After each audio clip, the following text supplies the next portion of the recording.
I'm Rob Skinner, and this is the Rob Skinner Podcast. Today I'm sharing what I learned from fasting for 7.5 days. All this and more on the Rob Skinner Podcast.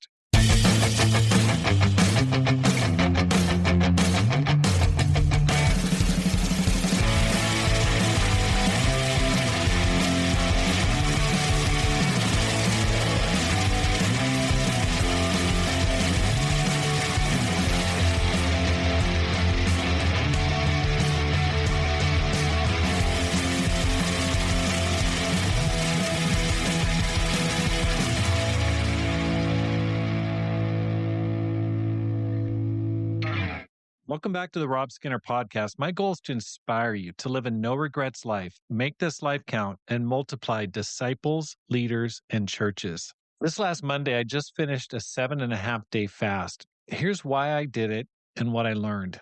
First thing, I needed God's help. The Bible says God answers prayer and fasting. In Ezra chapter 8, verse 23, it says, "So we fasted and petitioned our God about this, and he answered our prayer." I have a close relative who's currently trying to get right with God right now. And I've been trying for years to persuade them to return to God without effect. It just hasn't worked. No matter how much I begged, pleaded, just petitioned, done everything, it just hasn't changed a heart. But now their heart is changing. And it's really, really encouraging and inspiring. And I know without a doubt, only God can change their heart. I just know it. I've tried. I've tried for years. Jesus said in John chapter 15 and verse 5, "Apart from me, you can do nothing." I'm naturally a self-reliant person, but only God can do this kind of deep heart level work. I'm also studying the Bible with an extremely high net worth individual that I met at a weekly men's group or men's breakfast that I attend here in Boston. And it will be a total miracle if he becomes a Christian. Jesus said so himself in Matthew chapter 19 and verse 23. Then Jesus said to his disciples, "Truly I tell you, it is hard for someone who's rich to enter the kingdom of heaven. Again, I tell you, it is easier for a camel to go through the eye of a needle than for someone who's rich to enter."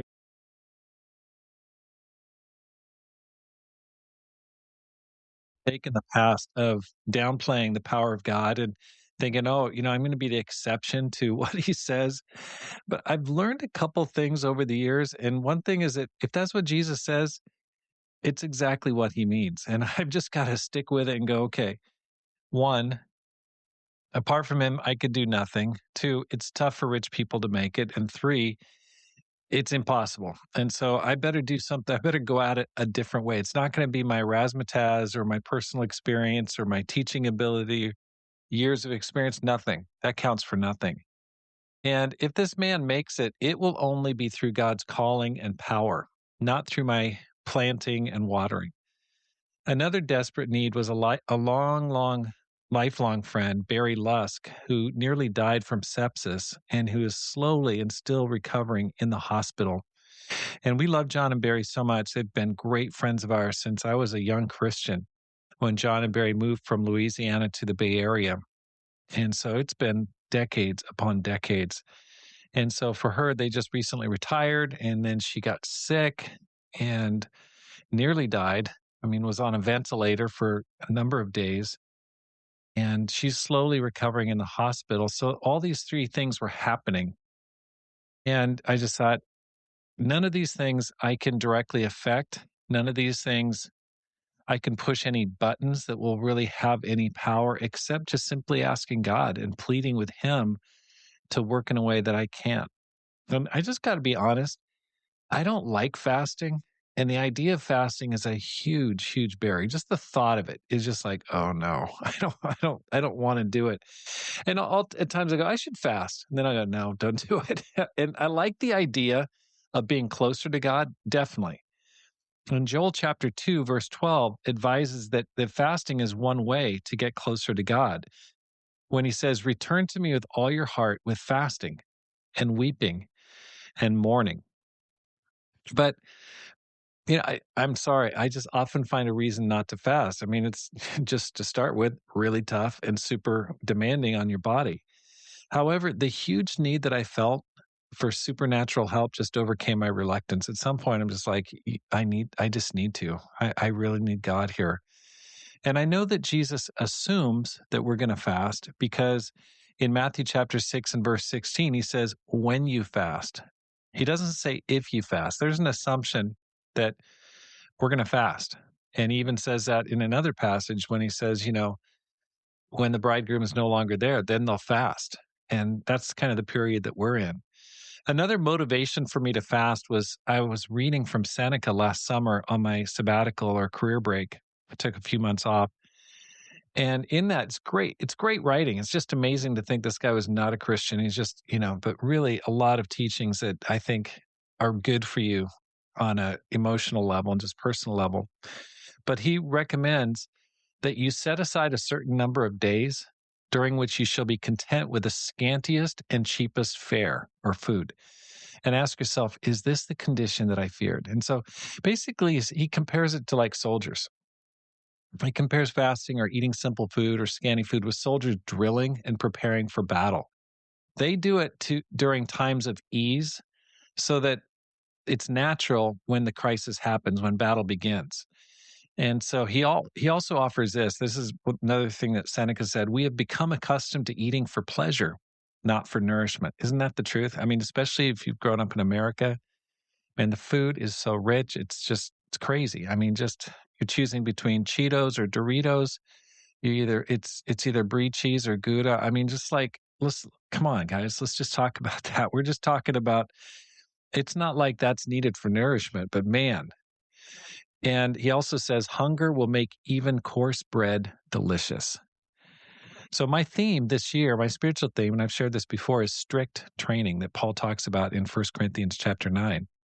So, fasting helps me, toughens me, and prepares me for whatever God may have in store for me, either good or bad. I want to be ready. That's another little mantra I repeat to myself. When God calls my name, I will be ready. I'm in strict training.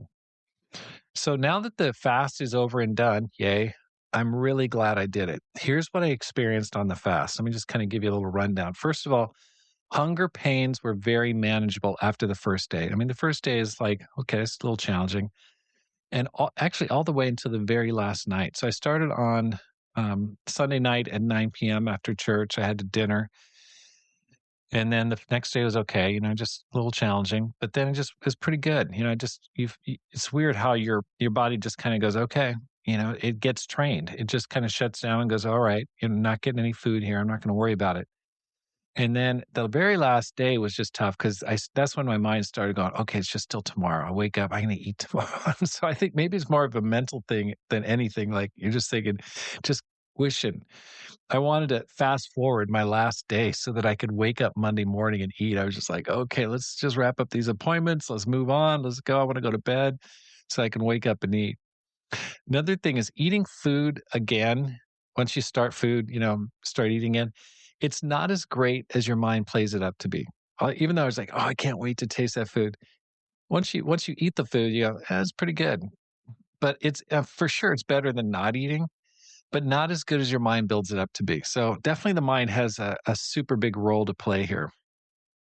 Another thing is that no one noticed I was fasting except my wife. I mean, my son, who's been living with us for a while, he didn't notice, and he lives with us. And no one in my ministry even asked me about it. It was far easier to do than I imagined it would be in my busy schedule. I just kind of thought, I'm entertained so much. I'm always having people over studies and meals and stuff like that. I'll have to explain to people why I'm not eating. Didn't even come up. People didn't even ask. It just was very humbling because it was just a great reminder that I'm not the star of this show called life. I'm just kind of a bit player, and that really people are not paying attention to anything I'm doing very much. So it was good for my ego, good for my pride for sure. Another thing is that my prayers were a lot simpler and more direct. It wasn't like I was just kind of coming up with some big wordy, flowery prayers. It's just like, God, I need this. This is what needs to happen. Please do this. May you do this. just lay it out to God, and I repeated my quest to him over and over again. Another thing is my eating now is truly wonderful. It's great. Even healthy food, just like Seneca says, even coarse bread just tastes amazing.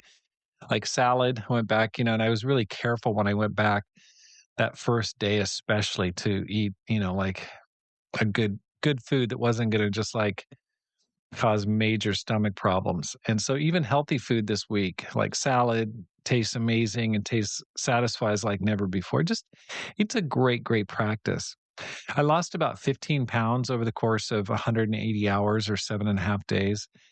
And I've been able to use the fast to reset my diet, which is just kind of a side benefit. It wasn't the primary focus of my fast, but it has been good just to go, okay, let's, since you're going to eat anyway, let's go back and kind of reset it on a lower scale where you're not so desperate for all of the super fatty and sugary foods that you love so much. And so it kind of reset my diet and helped me to transition into a healthier diet going forward. I've gained back about 5 pounds over the last 4 days, just mostly water weight and just that, but basically reset about 10 pounds lower than when I started, which is really nice. So if you're thinking about fasting, I just say this, just do it. Okay. And I know that it's really challenging.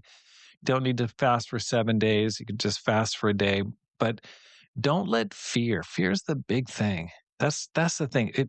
The fear that you build up in your mind of like, oh, it's gonna be so tough, it's gonna be so challenging. Don't let fear stop you from doing something that will prepare you for greater work for God. Fasting is a powerful tool for faith and God reliance. I mean, I think we just got to take pause by the fact that as soon as Jesus got baptized, what's the first thing that he did? The Spirit led him out in the desert where he fasted for 40 days to prepare for the work of the ministry. I mean, 40 days. What did Moses do? He fasted for 40 days for the work once he'd called the people out on the mountain. It prepares you, it equips you, it humbles you, it teaches you to rely on God like never before. And so we can't, it's just tough. You just got to be careful not to dismissing, oh, I can't do it. I get too shaky or whatever. I can't start small, start reasonable, and just do it. Just don't make excuses about it. It will help you to grow spiritually. And it reminds us of our limitations and God's unlimited resources and power. That's just the biggest thing for me as I go, I can't do it. And that's okay. But God can. Nothing is impossible for God. Thanks for listening. Here's how you can help support the program. First, sign up for my weekly newsletter.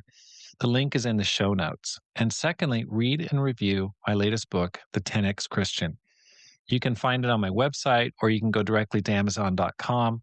And please write a review so other people can find it, because my goal is to inspire you to live a no regrets life, make this life count, and multiply disciples, leaders, and churches. Have a great day and make this life count.